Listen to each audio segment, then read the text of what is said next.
A little bit more warm. You're hot.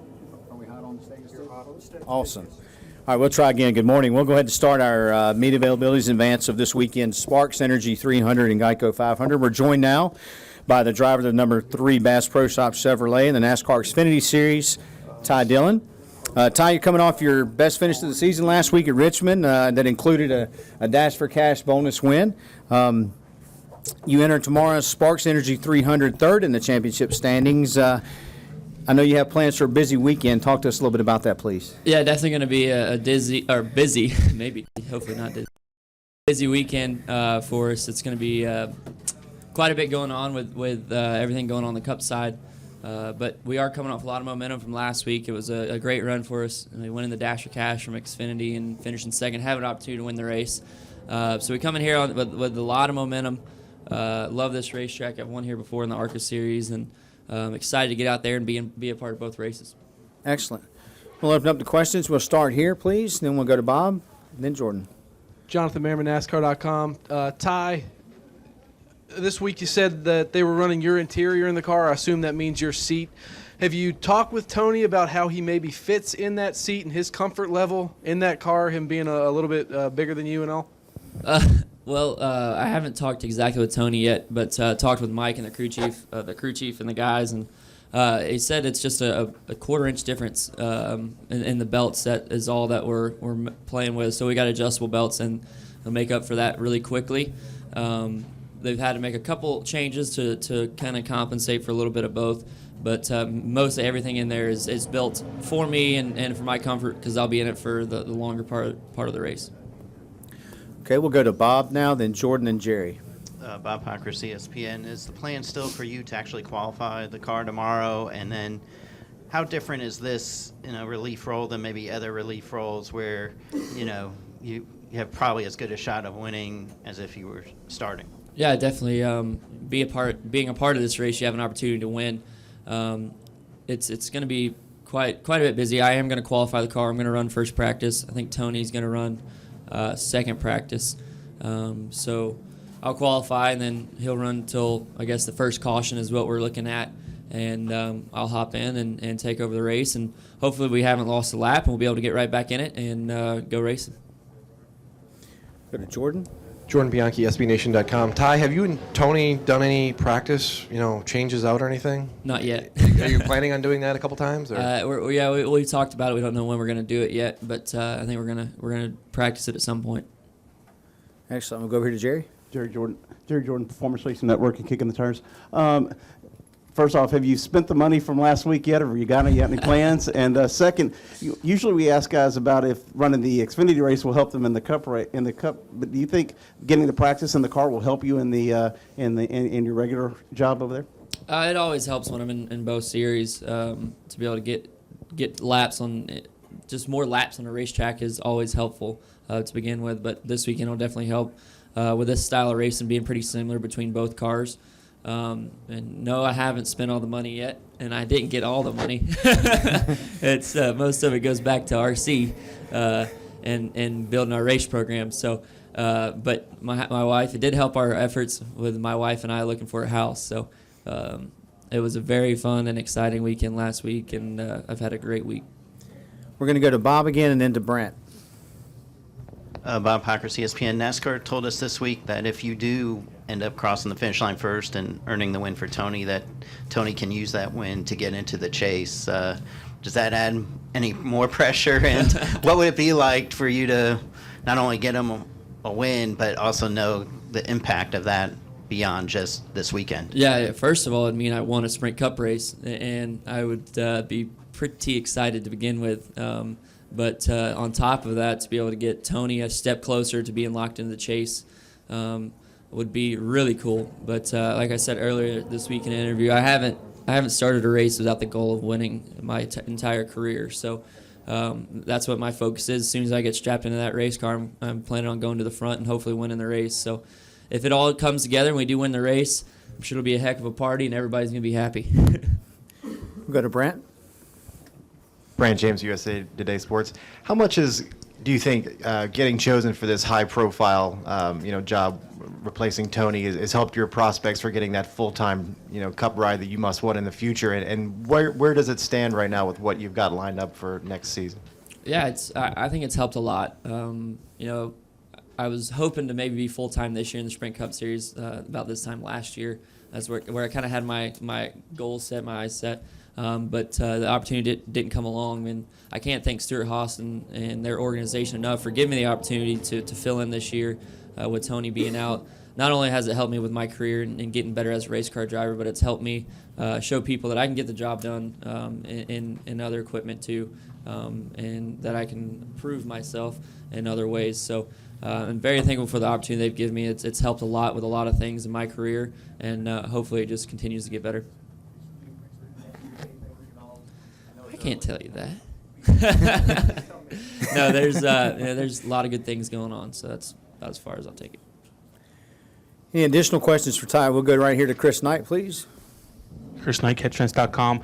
Ty, how do you feel about the RCR Xfinity program overall? I mean, with the Chase coming in there, you guys now have an opportunity to, get yourself ready. I mean, I know you haven't locked yourself into the Chase, but you're in pretty good position. How do you guys feel about the program? Yeah, I'm very excited. We obviously started off a little off this year to begin the year. Our cars weren't as good as the Gibbs cars. They've been really fast. Obviously, everybody's seen that. But we're closing in on them quick. I think it started in Texas a couple weeks ago, and our car, we ran in the top 3 all week and had opportunities on long runs to compete with those guys. And then it came down Bristol. We were right there in the thick of things. Austin was running good. I was running good. And then Richmond, we obviously proved that we're here to stay, and we're going to be up front for the rest of the year. I'm just proud of the hard work that all my guys at the shop that are building race cars right now are putting in, and ECR has done a lot for our program and Xfinity the last couple weeks to improve our running order, and it's definitely showed. All righty. We will go right here to Lee Spencer. I'm sorry if this question was already asked because I heard you were talking about the performance of RCR. But when you drive the Stuart Haas racing cars, can you tell a difference between the two Chevrolet products as far as driving your family's equipment and driving SHRs? There's minor things that are different. It was kind of astonishing to me how similar things actually were. I think a lot of that is the relationship between both teams and Chevrolet and how well Chevrolet works with our teams. And there's small things just I think that are done different between organizations, the way things are gone about inside the race cars. But honestly, the way the handling and everything comes down to it, they're very, very similar. And there's not a whole lot difference. And I think it all comes down to working with the crew chief and the team. The people are what makes it what I've noticed are the difference between both teams. And management told me last week they'd like to see you in a Cup car full time, but they'd also like to find sponsorship that was similar to what Chase had. If you're going to bring in a rookie, make sure you have the kind of sponsorship that's going to be there for a full season.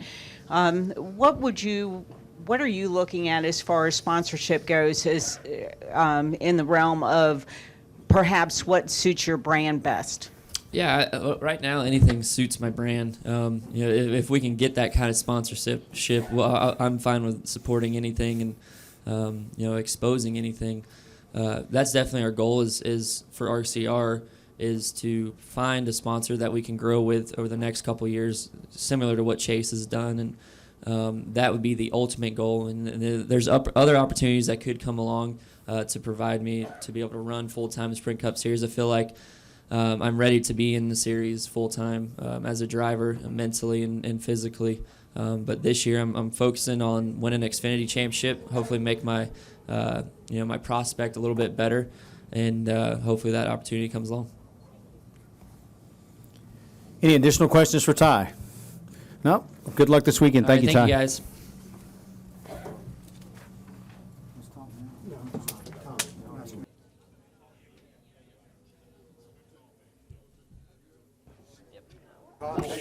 Awesome. You like that? Yeah, it looks great.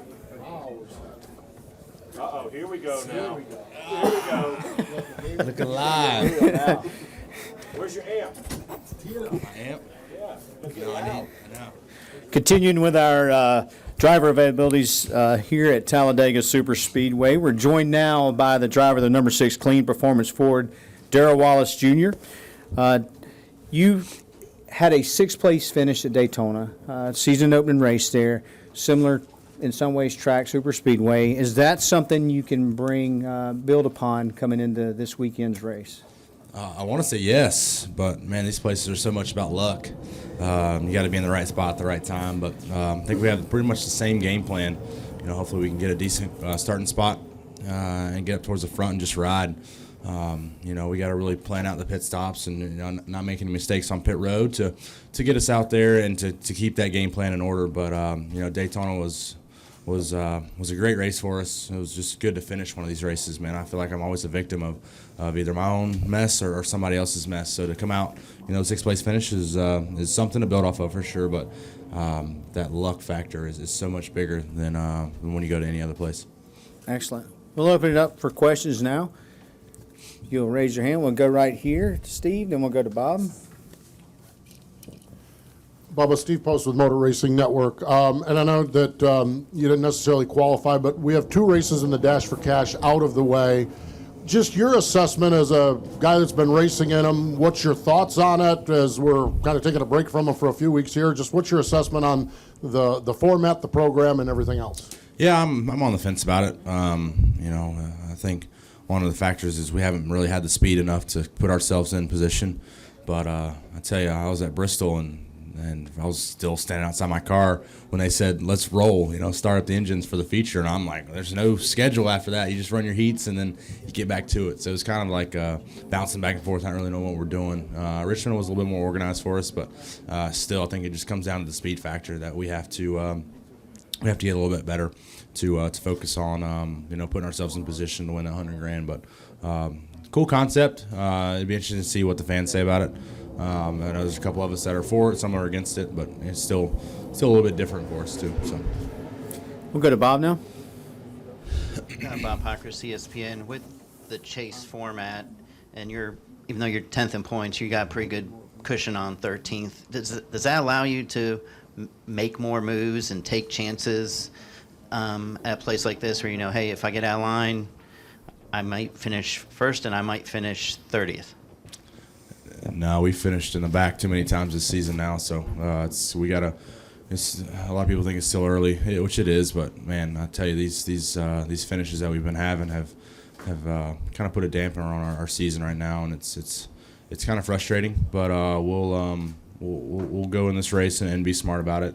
It's not one of those where the Cup drivers just come in and we can do whatever we want. We still have to race. We still have to get max points as possible. So it'd be a great place to get our first win. We're still knocking on the door for that, and we just have to stay focused. So it's the ones, my mom always says, it's the ones who can keep getting up after these bad races will be the champion on top. So we just have to keep pushing forward. We'll go to Jeff, then Chris. Jeff Gluck from USA Today. What do you do during the week or after these finishes to stay motivated and not get too beaten down as what's happened so far this season? We go in the shops and have our Monday debrief meetings, and we really just try to get in depth of what we need to do to change. And everybody's on board at Roush Fenway Racing. Everybody can see that, the Xfinity program's struggling a little bit, but no one's giving up on it. No one's, turning their back to it. So we're still trying to get our Ford Mustangs a lot better. We come to these places, and our speedway package is really good. We'll hopefully, just depends on if we get a big toe in practice, should be up close to the top of the board, qualify hopefully a little bit better than what we've been, usually 12th to 15th range. But then we have the speed in the race to stick with those guys. It's just a matter of luck finishing. So we kind of exclude these races, Talladega and Daytona, but we got to work on really all the other places.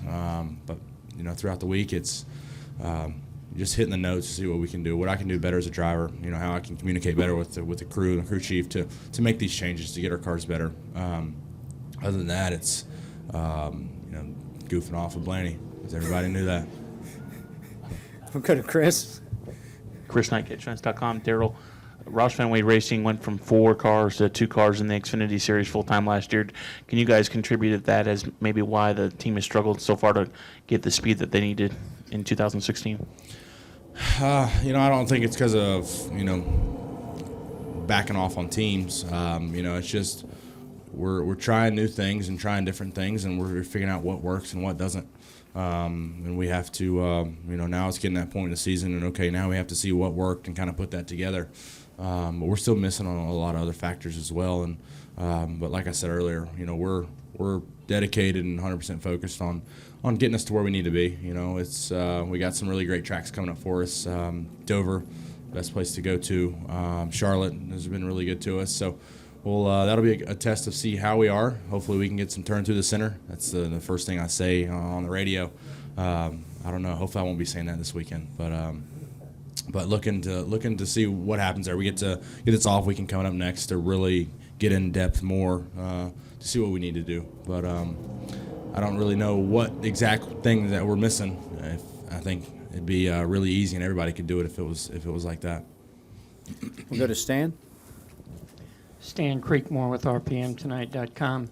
Darrell, think back, if you will, to the very first time you ever came to Talladega to race. What's the greatest thing you learned that you still fall back on every single time you come here? Let's see, that was 2013 in the truck. Everything was going okay. I think we were in that big wreck with Miguel Paludo and Kyle and Jeb, and that's about the only thing I remember. Hitting the wall. And then almost destroying like the first pit box because I had no brakes. But yeah, it's Talladega for you. It's about all you can remember. Yeah.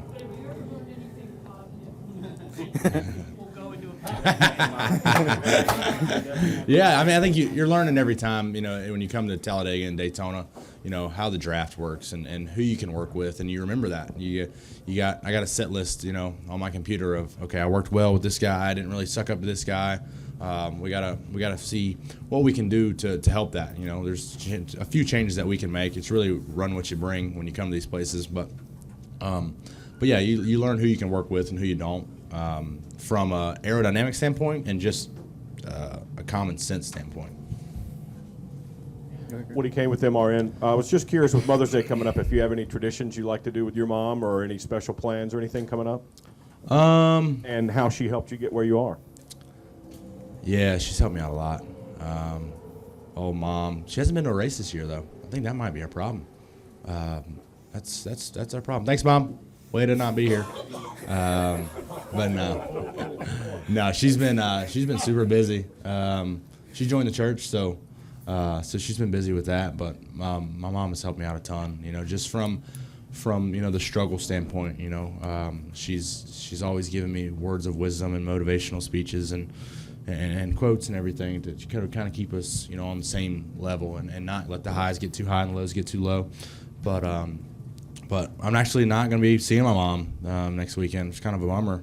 I got an appearance in L.A., and I'll be out there the whole weekend. And she's going to go to the cabin in Gatlinburg, and I think she's going to bring her mom, so my grandmother, down and have a good time with her. But just hope there's been a lot going on these last couple months, and just it'd be nice for her to get away. So it's she's been. If anybody knew my mom, she puts herself last, and I think that catches up to her a lot, and you can see it. And so it's like, Mom, just get away, go shop, go do your nails, go do something. And it's, I don't know, she's the most outstanding woman for sure. So happy Mother's Day to my mother coming up, but we need to get her out to a race. That's our problem. Any additional questions for Darrell? Hey, good luck this weekend. You might want to go call your mom right now. Yeah, I might. Thanks, guys. See you on Twitter? No.